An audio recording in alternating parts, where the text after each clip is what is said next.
paz do Senhor, seja bem-vindo a mais um episódio do Centralcast, o podcast da Central. Bom, é muito bom receber você aqui, então já fica atento a tudo que o Senhor tem para falar para a sua vida. Quero te convidar você a compartilhar esse podcast com o máximo de pessoas que você puder para que mais vidas sejam abençoadas. Hoje a gente vai falar sobre um tema muito atual, né? Não só atual, mas que discorre aí toda a Bíblia vai falar sobre isso, todas as gerações trabalham sobre isso, e hoje é um tema muito relevante. A gente vai falar sobre a santidade na atualidade. E para isso a gente está com alguns convidados aqui muito especiais. Vocês já conhecem, eles já fazem parte aqui da nossa mesa, do nosso Centralcast. Eu vou deixar que eles se apresentem. Pode começar com o pastor Aguinaldo. Amém. Opa. Olá, queridos. Eu continuo chamando Aguinaldo e continuo sendo um discípulo de Cristo, amém? Graça e paz, bom estar de volta com essa galera que é top demais. É uma alegria estar servindo essa igreja que é inspiração para nós. Sou o pastor Natanael Lima, estou aqui para estar contigo, falar um pouquinho sobre esse tema desafiador desse tempo. Graça e paz, queridos. Que prazer estar aqui de novo. Tenho certeza que vai ser mais um bate-papo edificante para todos nós. Mais uma vez um desafio, estar com homens assim tão inspiradores para mim. E eu creio que Deus vai falar através das nossas vidas hoje, aqui nesse lugar. Amém. Como o pastor Natanael já falou, é um tema desafiador, né? Porque, afinal de contas, manter a santidade é um desafio, uma luta constante que a gente, como cristão, a gente luta diariamente, né? E aí a gente percebe que conforme o tempo vai passando, né, eu pelo menos vejo que quando eu era criança, que eu vi os meus pais falando, os meus avós falando, eu percebi que eles tinham muito zelo pela santidade. Uhum. E hoje, já adulto, meus 30 anos, né, sei que sou bem jovem ainda, mas eu percebo que hoje a geração atual, hoje é muito pouco falado sobre santidade e é pouco buscado também, né, sobre a santidade. Vocês acham que ainda hoje é um valor para os cristãos o tema santidade, viver em santidade? Então, se não é um valor para o cristão, continua sendo um valor para Deus, né, cara? Assim, ótimo ponto. É algo inegociável, né? Deus continua sendo santo. Se ele é santo porque eu sou santo, esse é um princípio básico. Eu acho que o conceito da santidade é que precisa ser novamente contextualizado. Não, né?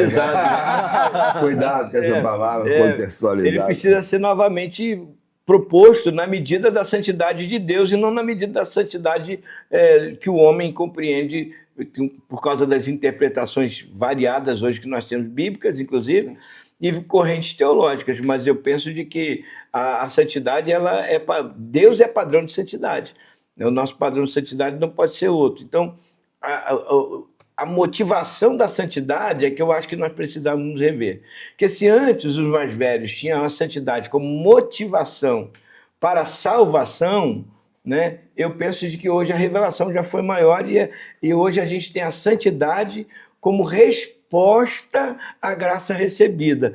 Aí é outra coisa, já não está envolvendo somente a salvação, né, mas está envolvendo também uma gratidão, uma compreensão de que eu sou pecador, né, mas fui salvo pela graça de Deus e que por causa disso eu vivo como santo, eu vivo buscando santidade, eu vivo, né, eu até na sua abertura deixa eu fazer assim, manter a santidade. Então, a gente não mantém, a gente se mantém nele, que é santo. Aí a gente fica santo porque ele é santo, entendeu? Sim. Não tem como manter a santidade sem estar nele. Claro. Agora a gente pode progredir, né, na santidade, né? A santidade, ela é o terceiro aspecto da salvação, né?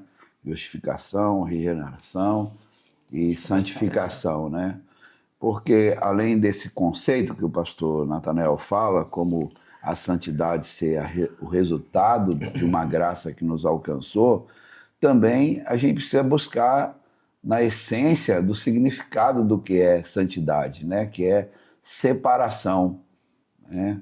E no hebraico tinha como expressão máxima mesmo de corte, né? Quando alguma coisa era separado para santificação ou para santidade, ele era cortado mesmo, né? Separado. Então nisso vem também uma santificação para cumprir o propósito. Em primeiro lugar, o pastor Natanael falou, como uma resposta da graça que nos alcançou, nós vamos levar uma vida santa. Isso aí. Uma vida pura, uma vida íntegra. Porque assim, o santo e o profano, né, eles nunca vão se misturar. Então, se eu fui salvo de uma vida profana, agora, em resposta, eu vou viver uma vida de santidade, né? Agora, além disso, nós precisamos saber que a nossa separação, ou então a nossa santificação, santidade, porque a gente pode até conversar sobre santificação e santidade, né? Que Pontos diferentes. Pontos de vista pontos diferentes, não é nem ponto de vista, são pontos mesmo diferentes. Mas nesse contexto que eu estou falando, ele tem o mesmo sentido, né? A gente falar sobre a santidade como uma atitude de alguém que foi separado para cumprir um propósito. E aí, nisso, eu estou respondendo ao chamado que Deus tem para nós. Aí você olha dentro do contexto da nação de Israel, né? Você olha para a tribo de Levi, eles são separados para um propósito específico de servir no santuário, né? Arão e a sua descendência, ao sacerdócio. Eles estão sendo separados, santificados para servir a um propósito também. Então, quando você olha para esse contexto de hoje, não vejo que a gente tem uma grande mudança. Talvez a grande mudança seja no progresso que nós tivemos da interpretação do que é santidade. Porque durante muito tempo a santidade ela esteve ligada ao exterior, como uma pessoa se vestia, né? A quantidade de línguas estranhas que ela falava, que ela profetizava. Então, é uma pessoa santa, né? Porque agora, hoje, a gente sabe muito bem que, na verdade, a santidade ela é fruto de um efeito interno que, é claro, que vai externar, né? Vai refletir na maneira que a pessoa se veste, no seu vocabulário, na maneira que a pessoa fala, mas isso já é um resultado da santidade que essa pessoa está vivendo. Você pode ter uma intenção boa, aliás, uma boa ação, uma ação santa com uma intenção maligna. Entendeu? Porque santidade não é uma manifestação exterior, santidade é uma ação interior. Deus sonda o coração, por isso cada um, né, vai ser considerado não somente pelas obras, mas também pelas motivações com as quais você faz. Então a santidade é algo que eu ontem até escrevi para um pessoal lá, diz assim, a sua performance, né, diante dos homens não oculta o teu pecado diante de Deus. Então, irmão, não tem essa história, fim de papo, né? Deus tem compromisso com a igreja, mas como é que pode Deus usar uma pessoa desse jeito e tal, dessa forma como nós temos dito? Não, Deus tem um compromisso em que a palavra dele seja dita. Por quem está dizendo, não tem problema. Essa pessoa vai ser julgada depois em outro nível. Né? O que ele está dizendo tem a ver com o que Deus está falando, mas o que ele está vivendo tem a ver com o tipo de vida que ele tem com Deus. Então a santidade, ela está...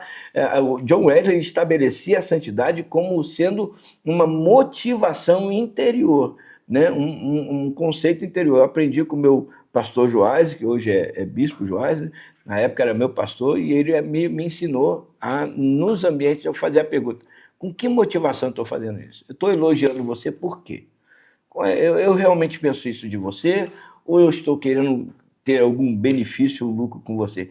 Então, a santidade, ela parte de uma premissa que é anterior à ação. Começa lá dentro do Começa coração. no interior. Quando o assunto é santidade, eu não gosto da generalização, justamente pelo que o pastor Agnaldo falou, porque, assim, a igreja perdeu a santidade, ou a santidade ainda é um valor para os cristãos. Vou falar de novo a fala do pastor Natanael, porque eu acho que ela precisa ser falada quanto mais vezes possível for, né? É um princípio para Deus e é uma prioridade para Deus, e para Deus ela é tudo. Então, assim, não tem o que se negociar, porque, né, como foi falado, se ainda é um valor forte para o cristão, se não é, então não é cristão. Então a gente já desassocia daí. Porém, generalizar a igreja perdeu a santidade, a igreja, tá, mas qual igreja? De quem que a gente está falando? Porque existem igrejas sérias que estão pregando um valor de santidade nos dias atuais. Só que na maioria das vezes, quando as pessoas vão generalizar a santidade, estão falando, mas elas não sabem que, na verdade, não estão falando de santidade, estão falando até mesmo de costumes, de hábitos do passado que remetiam à santidade, mas que não tinham relação com a santidade. Talvez a gente não está falando, obviamente, da indecência, mas, por exemplo, por muito tempo o homem não poderia, por exemplo, usar uma bermuda. O homem não poderia usar um boné. E isso era visto como sinal de santidade ou não. E a gente, tem noção de que Nem isso... barba, né? Barba, né? Pô, eu estaria enrolado aqui agora. Barba e boné. Eu estaria enrolado aqui agora, barbudo. E a gente sabe que isso não relaciona à nossa O santidade. mais santo aqui é ele, ué. Tem cavanhaquezinho, mas tá mais próximo. no padrão. Ou seja, a gente não pode generalizar, principalmente quando a gente perde o princípio do que é santidade de verdade. E eu acho que o melhor pontapé inicial para isso é o princípio, exatamente como a gente não está falando de santificação e sim de santidade, né? Porque são realmente pontos ali, embora a gente pode englobar, mas é a alusão ao santo e ao profano. Porque aí a gente vai fazer gol, com certeza. Né?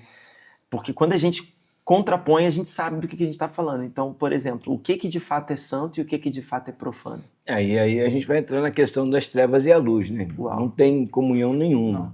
É uma coisa tão clara, tão assim, confundir treva com luz, irmão, é um equívoco muito grande. Só tem um cara que consegue confundir luz com trevas, o cego. É o único. E espiritualmente ele existe, né? O cego espiritual. Exatamente. Porque esse camarada, apesar de estar na luz, ele não consegue enxergar, ele está em trevas. Então, o único que consegue enxergar a luz nas trevas é o cego. Então, muitas vezes, há um esforço, e aí algumas situações que têm alcançado a igreja, que até então tinha muito pecado, né? Que estava na igreja, mas não estava exposto. Agora, o pecado não só está exposto, mas ele também está na igreja. Então, descobriu-se que a igreja também tem pessoas que vivem em práticas pecaminosas, né? Vivem em práticas pecaminosas. E aí, como algumas delas, né, têm tomado um tom um tanto quanto emocional, em função de famílias disfuncionais e toda essa argumentação que vai explicar o modelo do camarada ser. Não, por exemplo, a igreja diz assim, fulano tem um problema, ele mente um pouco. Não, isso não é um problema, isso é um pecado, amigão. O problema é que a igreja começou a chamar pecado de problema. Começou a normalizar. Aí quando você mudou o nome, você mudou a abordagem. Você mudou a forma com que você corrige. Porque agora fulano tem problema e todo mundo tem problema. Eu tenho problema sim, eu tenho problema. Não, isso é pecado, meu irmão. Entendeu? Fofoca é pecado, falar mal dos outros é pecado, não pagar é pecado, essas coisas são pecado, não é problema. Né? Mas a igreja... Até porque o problema o homem consegue resolver, né? O pecado é só Deus que mesmo. resolve, Então, isso aí. Enquanto você está Só tratando sangue o pecado como um problema, você não consegue levar essa pessoa até a Deus, né? Por quê? Porque o dia que ela mesmo resolver esse problema, o problema dela acabou. Agora, o dia que você tratar como pecado, aí você leva essa pessoa até Deus. E até quando ela chega em Deus, aí é o sangue de Jesus, né, que purifica essa pessoa de todo pecado. Aí ele está limpo, né? Agora, hoje a gente vive essa questão de ter uma igreja santificada com um propósito específico e talvez a grande confusão seja que a Bíblia deixou de ser a referência de santidade e algumas pessoas se tornaram. Né? Facilmente você pode pegar alguém vendo ou um pastor, ou um cantor, um evangelista, um missionário, que ele faz algumas coisas em nome de Jesus, mas não carrega em si alguns padrões bíblicos. E com facilidade essa pessoa ignora, né, os padrões bíblicos em detrimento de uma referência que ele tem de alguém que é usado por Deus. Né? Vou citar um exemplo assim. Pode pegar uma pessoa, por exemplo, que ela mente, né, mas quando ela sobe em cima do púlpito, ela canta tão bem, a igreja chora, tem um mover do Espírito Santo de Deus. Aí a pessoa abre mão do que a Bíblia diz, que a mentira é do diabo, e o diabo é o pai da mentira, em detrimento do que o outro está apresentando em cima de uma plataforma. Então a Bíblia ainda é o referencial de santidade. Né? Sim. Como é que ontem eu mais o pastor Maxwell, estávamos conversando sobre o amor a Jesus, né? Aprofundar o nosso amor por Jesus como um princípio de grandes mudanças na nossa vida. E aí, enquanto ele falava, eu fui lembrando de alguns textos bíblicos que falam do amor, né? Por exemplo, o amor cobre uma multidão de pecado, né? O amor, ele lança fora todo medo. Nós devemos amar a Deus sobre todas as coisas.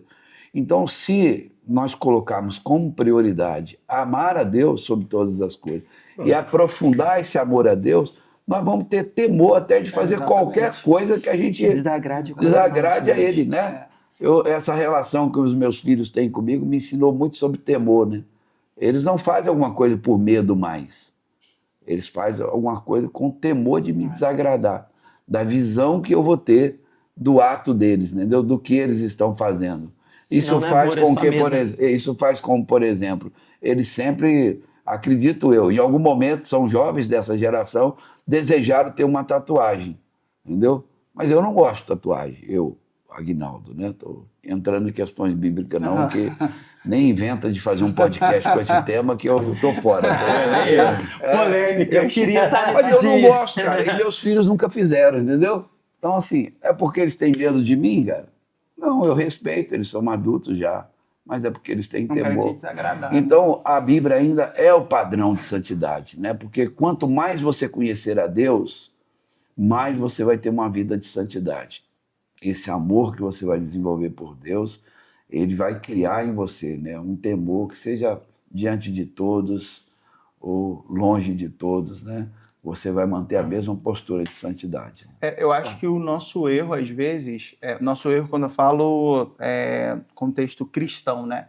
É às vezes achar que ter o medo de pecar por ir para o inferno, né? E não o medo de pecar Entristecer a Deus. por entristecer a Deus. Acho que a partir do momento que a gente começa a pensar que eu vou pecar, eu vou entristecer o Senhor, quem eu amo e quem me ama incondicionalmente, eu vou dizer não para o pecado por conta disso, não o medo de ir para o inferno. Acho que muitas das vezes o medo de ir para o inferno conduz as pessoas a quererem viver uma vida de santidade, quererem buscar ficar longe do pecado e não desagradar o Senhor, que é o que o pastor Aguinaldo está falando, né? Só que viver uma vida de busca de santidade por medo, pô, é horrível. Agora, uma vida de santidade por amor a quem Deus é o que o Pai espera de nós. Existe dentro do contexto metodista, né, Wesley, os 5 meios da graça, que eu acho que são coisas que nós precisamos multiplicar um pouco mais no ambiente da igreja como um todo, que são ambientes dos quais o Wesley estabeleceu como ambientes para desenvolvimento da santidade, ou seja, como disse o pastor Aguinaldo, a santidade vai sendo desenvolvida, porque você tem a sua maturidade cristã, filhinhos, jovens e pais. Então a santidade tem níveis também, no sentido daquilo que Paulo vai dizer aos Filipenses: uma vez que eu tenho alcançado, eu tenho que andar agora na medida que eu já alcancei. Não cabe muito para um bebê ficar babando, mas ninguém se assusta com um bebê babando. Então, você tem que ver qual é a idade, né, espiritual. Um adulto babar. Um adulto babar fica feio pra caramba, né? Então, assim, é um negócio... mas os 5 meios da graça, eu vou dizer para vocês que tem aqui. Primeiro é a oração. Primeiro é a oração. Aliás, primeiro é a leitura bíblica. Depois a oração, porque você ora o que você leu. Você não ora para ler, você ora o que leu, né? Deus tem compromisso com a sua palavra, então você ora o que leu.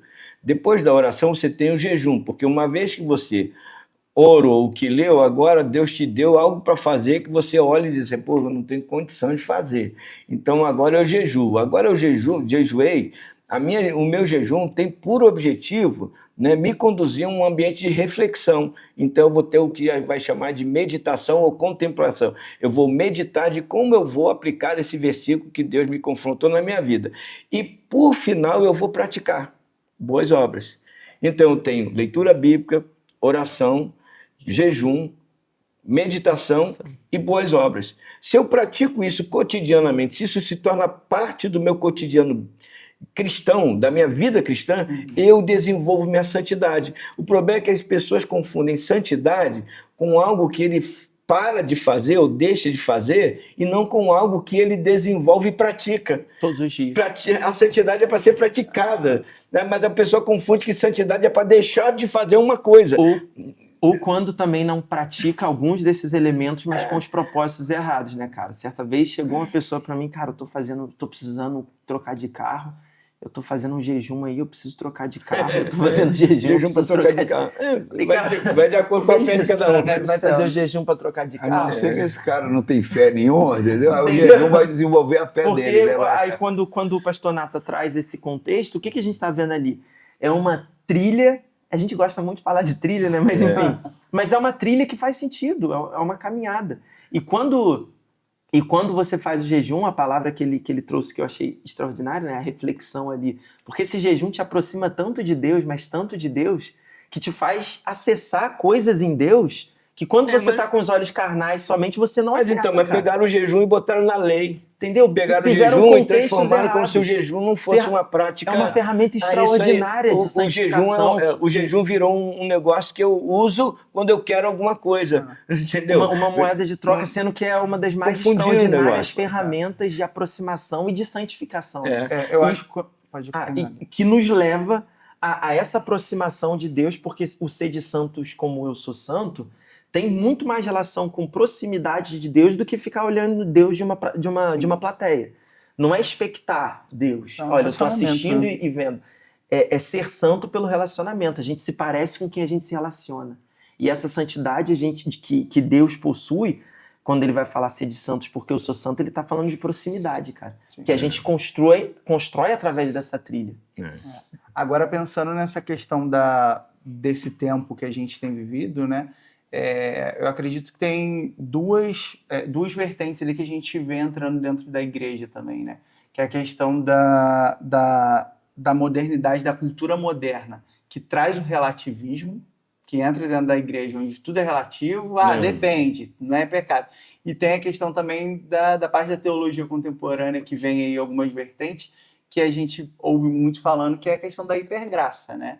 Que eu posso Graça fazer fácil. tudo porque a graça de Deus, a graça do Senhor, ela me salva de tudo, né? Então, assim, são dois assuntos que acabam entrando dentro da igreja que eu acho que hoje acaba separando um pouco ou dificultando um pouco essa santidade, né? E aí, o que vocês pensam um pouco Se sobre deixar esse isso? assunto escorrer, a gente vai para um papo escatológico maneiro. Graça dá assunto para muita manga. Né? Mas, assim, voltar aqui a questão, né? Enfatizar, na verdade, a questão, até para falar da hipergraça mesmo, da falta do discipulado, né?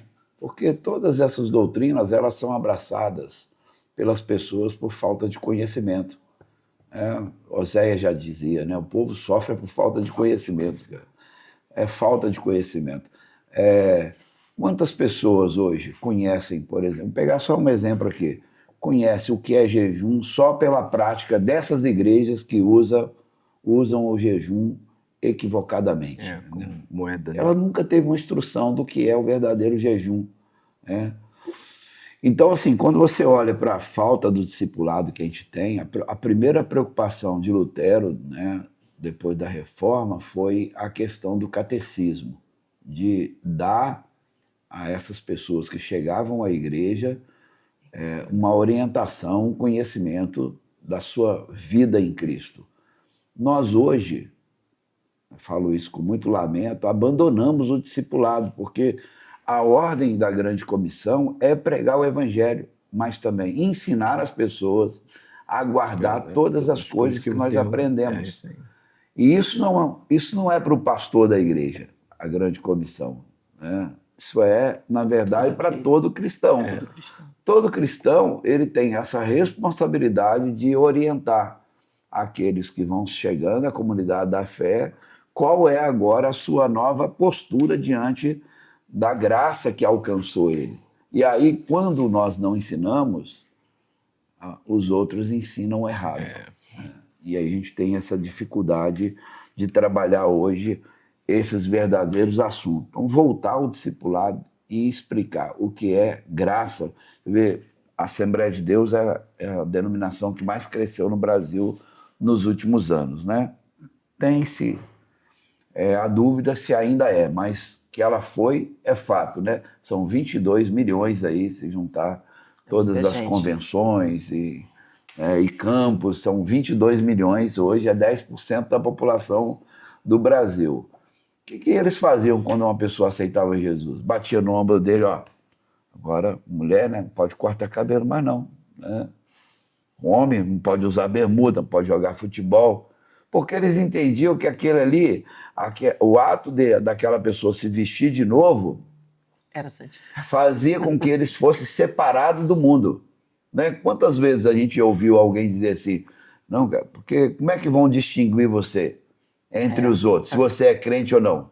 Os outros usam bermuda, você usa também bermuda. Os outros estão todos com o cabelo cortado, você está com o cabelo cortado também. Como é que eles vão descobrir? Mas olha só, a maneira que eles tinham de fazer esse catecismo funcionou. Sim. Porque o que aconteceu? Eles geraram uma geração, né, que não cortava cabelo. Depois mudou, a gente sabe disso. Mas durante muito tempo, a maior parte deles obedeceram. Era uma forma que eles geraram uma separaram. geração em cima de um ensinamento que eles deram.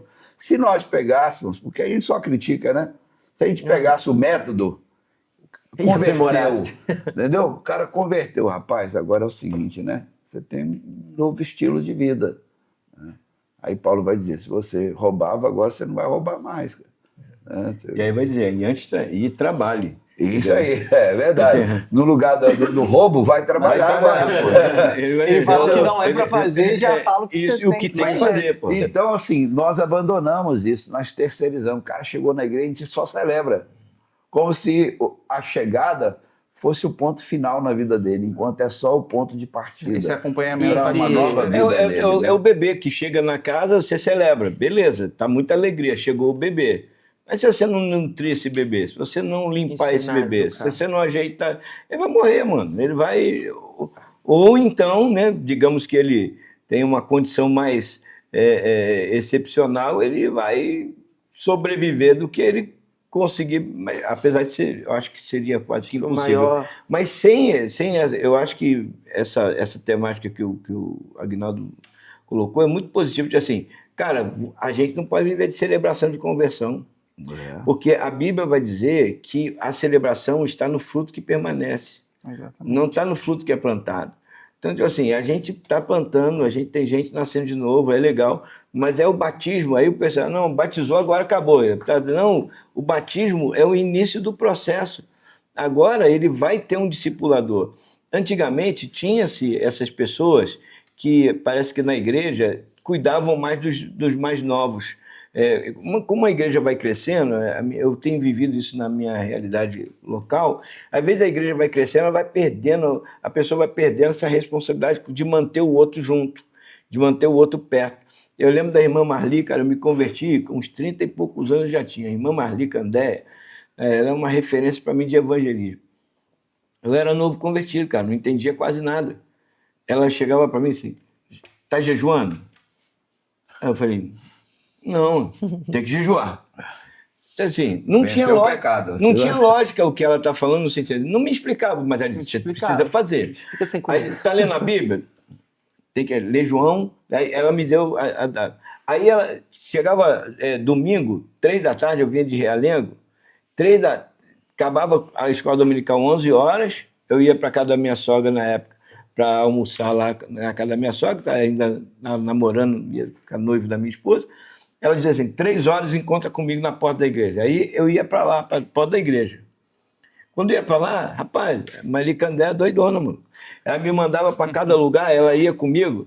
Aí eu me lembro de até hoje, eu conto essa história para a glória de Deus, para reconhecer nela uma discipuladora, alguém que estava inserindo, não tinha muito conhecimento, eu falo assim, não tinha muita profundidade teológica, não Estava era, ali. mas era uma pessoa que estava disposta a me ensinar a ser cristão. Foi te aprimorando. Você tá entendendo? Aí eu me lembro de uma vez que nós fomos para uma casa, mano. Aí ela chegou lá e começou a conversar com a esposa do cara, a mulher chorando, e ela, então, nós viemos aqui para pregar Jesus. Eu lembro dela em pezinha, cabelo branco, grisalho, né, na época, Bíblia aberta, e o camarada sentado do lado assim, na sala, e rosnando, o cara rosnando endemoniado, mano. Aí ela tá falando com a mulher aqui, ela nem aí pro cara, tipo assim, nem aí. Aí daqui a pouco, ela olhou para mim assim, Natanael, expulsa aquele demônio lá. Aí eu falei, pô, tá legal, Marli mandou, pô. Sai em nome de Jesus. Saiu, não saiu? Eu queria só saber, o demônio saiu. O demônio saiu, foi embora. Aprendeu a expulsar demônio. Entendeu? Aí quando eu cheguei lá fora, a Marli Candé chegou pra mim e falou assim: Natanael, você foi muito bom, corajoso, você enfrentou aquele demônio. Só que da próxima vez você não bota a mão, não, que ele pode pular pra dentro de você. Pô, tu fala isso agora, cara. Sabia tanto sobre expulsar demônio, só não aprendeu. Mas era a crença dela. Depois eu descobri que isso não tinha nada a ver. Mas, tipo assim, Ainda bem que você descobriu. Né? o que ela estava fazendo, né? Ainda acredita O nisso. que ela estava fazendo? Ela estava me treinando.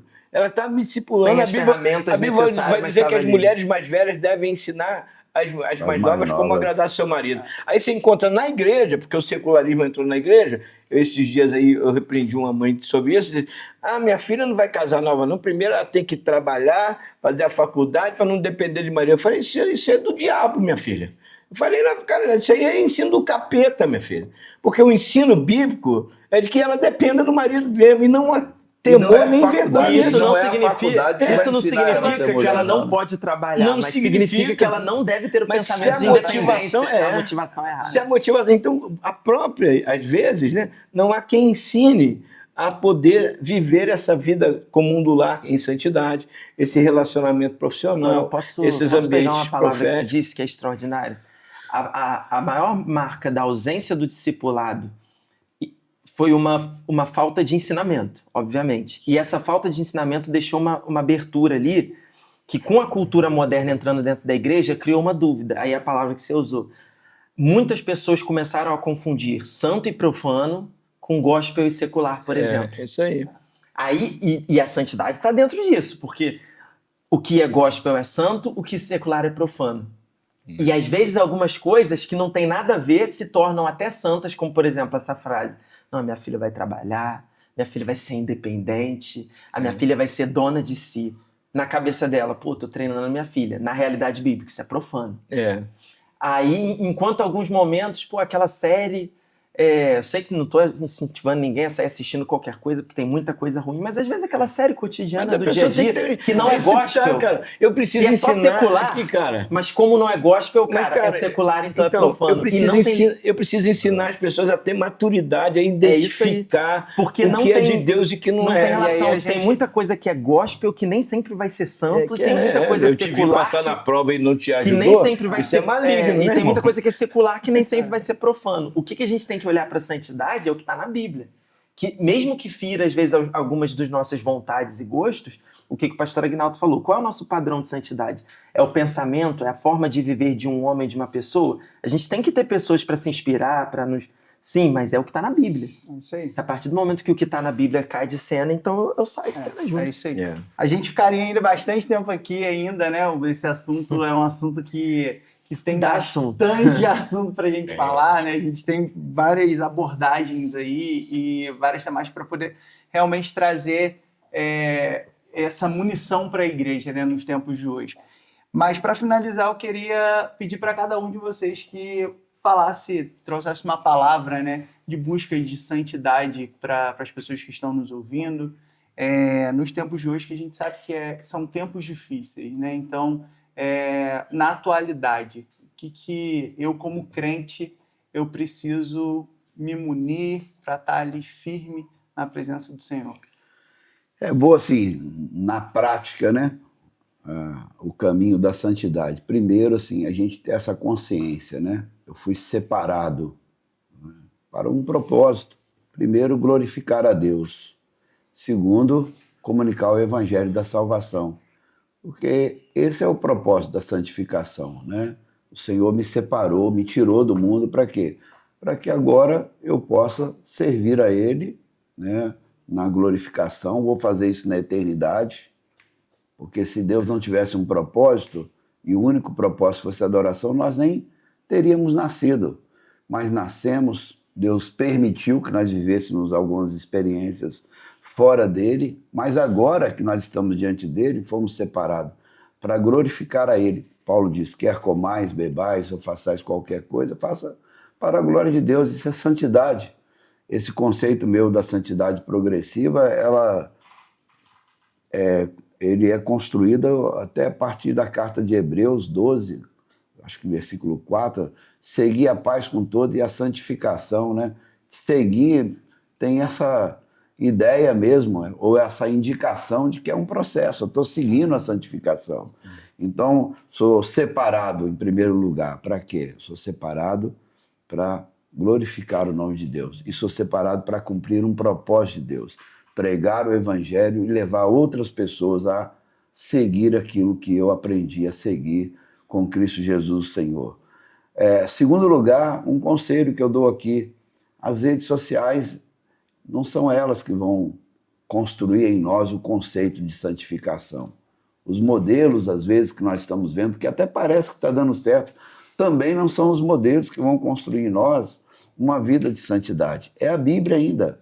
Nós precisamos voltar às Escrituras, mergulhar no texto e descobrir quais são as ações, atitudes, comportamentos que vai fazer de mim uma pessoa santa. Paulo chegou a dizer: sejam os meus imitadores, assim como eu sou de Cristo. Nós temos um referencial que é Cristo, nós temos pessoas que estão seguindo o referencial de Cristo, esses são referenciais para nós, e nós temos também a responsabilidade de seguir esses referenciais nas suas práticas. A Bíblia ainda é o caminho de santidade. Se alguém pregar outro evangelho que não seja esse, Paulo diz que seja anátema, seja maldito esse evangelho.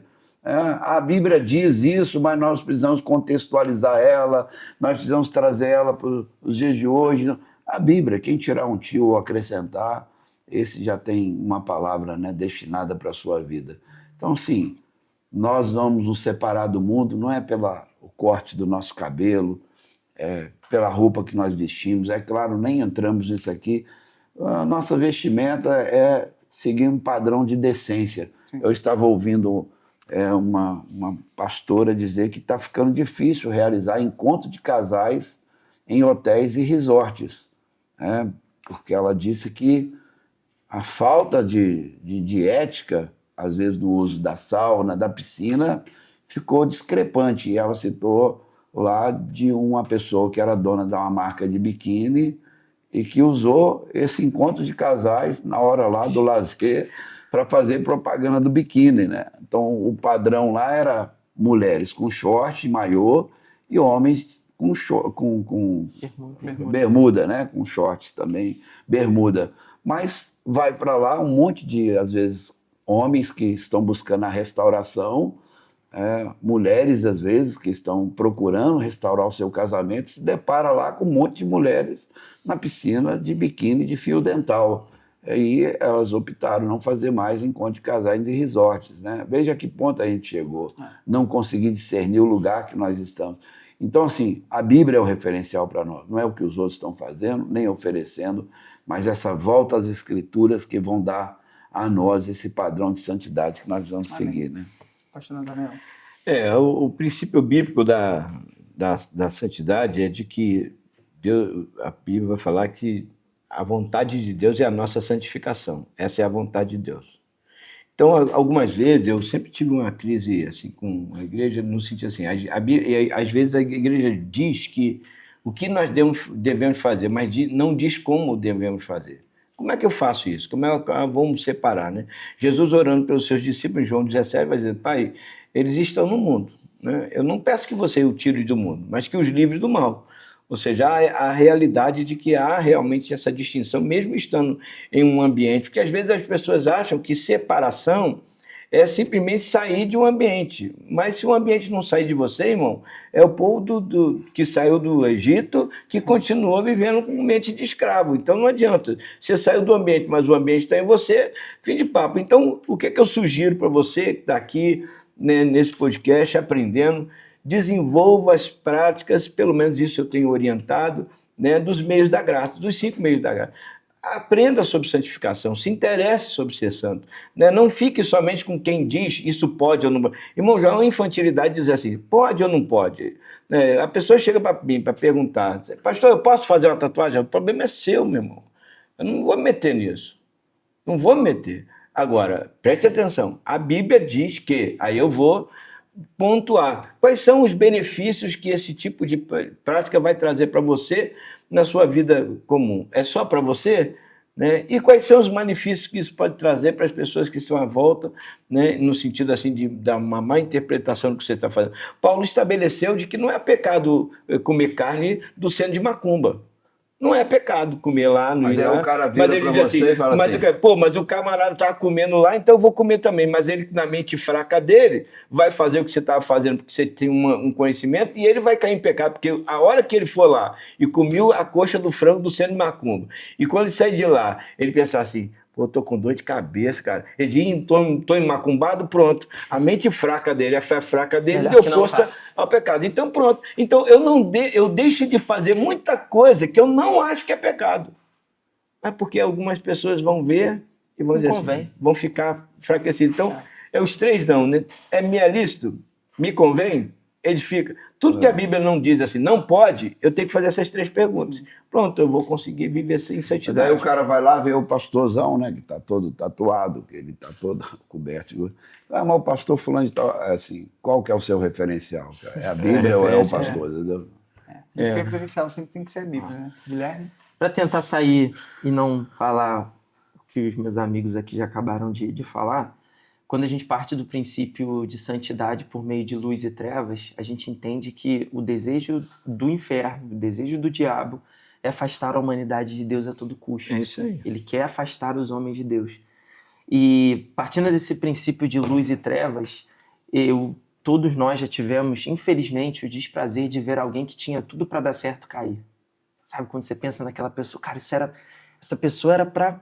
E tu viu aquela pessoa cair? E dá aquela tristeza, aquela angústia. Santos cai também, né? E na maior parte das vezes, essas pessoas que nós falávamos, cara, tinha tudo para dar certo e caíram, começaram se escondendo.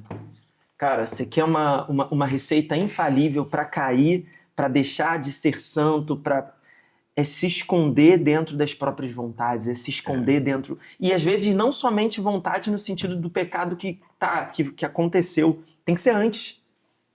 Dentro até mesmo do pecado que está sendo pensado em ser No cometido. meu discipulado eu digo, quem confessa a tentação não confessa Não confessa pecado.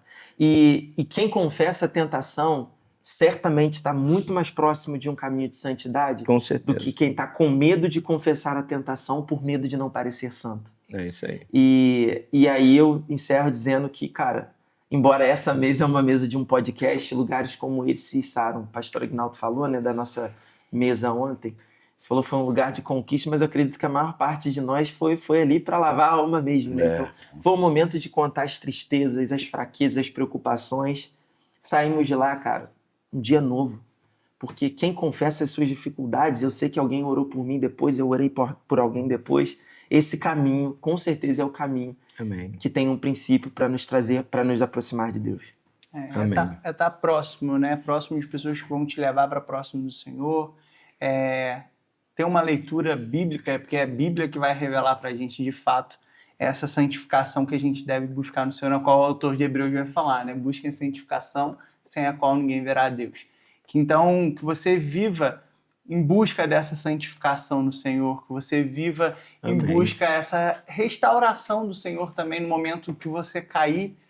Lembre sempre que o Senhor está ali disposto a te colocar de pé e te levar para um caminho mais perto dele, mais próximo dele, até uma vida relacional com o Senhor, né? Uma vida de aproximação, de proximidade com o Senhor, que essa transformação ela vem por meio dele, por meio da sua palavra. Aleluia. Que você seja abençoado através desse podcast, que você compartilhe com mais pessoas, para que vidas venham ser impactadas pelo poder da palavra do Senhor e por aquilo que a gente conversou aqui. Que Deus te abençoe.